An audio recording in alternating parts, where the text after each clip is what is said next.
नमस्ते, मैं Avichal Dubey. England, Australia, Bangladesh, Indonesia, अगर मोटे तौर पर कहूं तो करीब आधी दुनिया अब डेल्टा वेरिएंट से परेशान नजर आ रही है।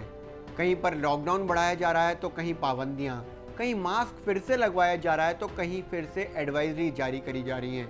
कारण साफ है कि डेल्टा वेरिएंट से अब दुनिया भर के देशों में नई चिंताएं तेज हो गई हैं।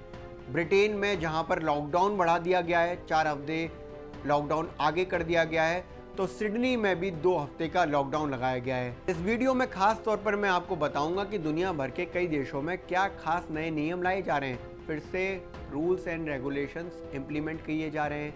इसके साथ ही WHO का क्या कहना है इस डेल्टा वेरिएंट को लेकर, साथ ही जो डेल्टा वेरिएंट भारत से निकला है आखिर ये इतना ज़्यादा घातक क्यों होता जा रहा है कि दुनिया भर के देश परेशान हो रहे हैं। तो सबसे पहले बात करते हैं रूल्स एंड रेगुलेशन की। जो नए नियम, कायदे, कानून या फिर कहें तो लॉकडाउन फिर से लगाए जा रहे हैं, उसको लेकर दुनिया भर के देशों में किस तरह की एडवाइजरी आई हैं। तो ब्रिटेन की बात करें, ब्रिटेन में जो 90% केस आ रहे हैं इस वक्त, वो डेल्टा वेरिएंट की वजह से आ रहे हैं। पिछले हफ्ते में केसेस बहुत तेज़ी से बढ़े हैं ब्रिटेन में, और बीते 3 दिन में तो 15,000 से ज़्यादा केस डेली आ रहे हैं। इसके साथ ही अगर मैं इंग्लैंड के बारे में आपको बताऊं तो इंग्लैंड में 22 जून को जो तालाबंदी खत्म होनी थी, अब उसे 18 जुलाई तक पहले ही बढ़ा दिया गया है, यानी कि 4 हफ्ते की तालाबंदी या लॉकडाउन बढ़ा दिया गया है। अगर ऑस्ट्रेलिया की बात करें तो सिडनी ऑस्ट्रेलिया का सबसे बड़ा शहर है। सिडनी में 2 हफ्ते का लॉकडाउन बढ़ा दिया गया है। यहाँ लोगों से सख्त अपील की गई है कि ज़रूरत का सामान लेने के लिए ही बाहर निकलें, गेस्ट को ज़्यादा एंटरटेन ना करें। साथ ही अल जजीरा ने बताया कि ऑस्ट्रेलिया से न्यूजीलैंड में जो लोग फ्री क्वारंटाइन की सुविधा से जा रहे थे, अब उसे रोक दिया गया है, 3 दिन के लिए रोका गया है। इंडोनेशिया की बात करें तो इंडोनेशिया में रिकॉर्ड मामले दर्ज किए गए हैं। इंडोनेशिया में शनिवार को 21,000 से ज़्यादा लोगों में कोरोना पाया गया है। इंडोनेशिया में वाकई ये मामले काफ़ी ज़्यादा हैं। ये एक दिन में मिले अब तक की सबसे बड़ी संख्या है इंडोनेशिया के लिए। ऐसे ही अगर रूस की बात करें तो रूस का एक बड़ा शहर है सेंट पीटर्सबर्ग में भी रिकॉर्ड मामले दर्ज किए गए हैं। इसके साथ ही जो मौतें हुई हैं वो अब तक की सबसे ज़्यादा हुई हैं, 100 से ज़्यादा मौतें एक दिन में हुई हैं।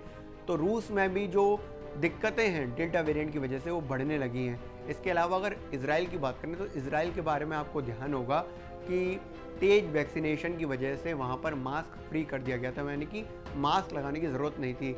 लेकिन 10 दिन बाद वहाँ केस बढ़ने लगे और अब जो है मास्क को कंपल्शन में लिया गया, यानी कि मास्क लगाना इजराइल में भी ज़रूरी है। डेल्टा वेरिएंट दक्षिण अफ्रीका और अफ्रीकी देशों में भी काफ़ी तेज़ी से फैल रहा है।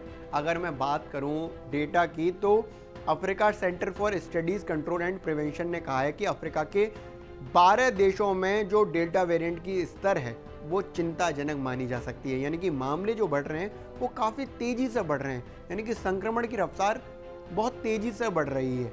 अब जिस डेल्टा वेरिएंट की वजह से दुनिया भर में परेशानियां बढ़ रही हैं, इस पर WHO का क्या कहना है। WHO का साफ तौर पर कहना है कि जो अमीर देश हैं, अमीर देश का मतलब हुआ कि वर्ल्ड 1 कंट्रीज़, यानी कि विकसित देशों में ज़्यादातर लोगों को वैक्सीन लगा दी गई है, ख़ास तौर पर उन लोगों को जो एक उम्र दराज लोग हैं। अब वो लोग युवाओं को वैक्सीन लगा रहे हैं, लेकिन विकसित देशों को खास तौर पर ख्याल रखना चाहिए कि वो विकासशील देशों को वैक्सीन अवेलेबल कराएं।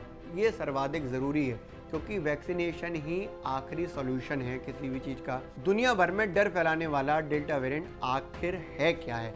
डेल्टा वेरिएंट भारत से ही दुनिया भर में फैला है, ये हम जानते हैं। अक्टूबर 2020 में भारत में डेल्टा वेरिएंट सबसे पहले पाया गया था। अब डेल्टा वेरिएंट के बारे में कुछ ज़रूरी जानकारी जानते हैं।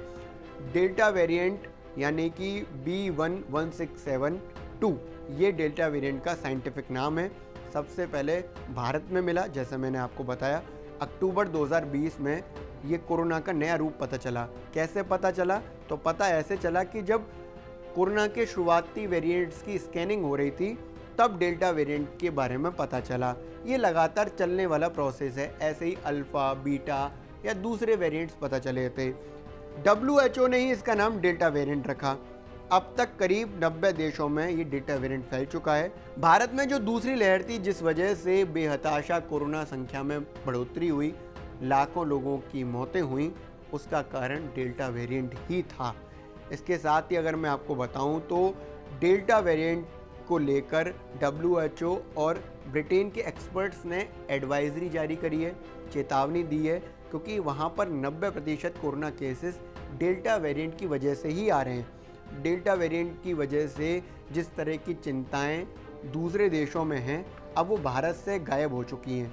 उसका एक बड़ा कारण है कि भारत में डेल्टा वेरिएंट का नया रूप डेल्टा प्लस वेरिएंट आ गया है। Delta plus variant delta variant की स्कैनिंग के दौरान पता चला। तो जैसे दुनिया भर में डेल्टा वेरिएंट की वजह से खौफ बढ़ रहा है, वैसे ही भारत में अब डेल्टा प्लस वेरिएंट की वजह से खौफ बढ़ रहा है।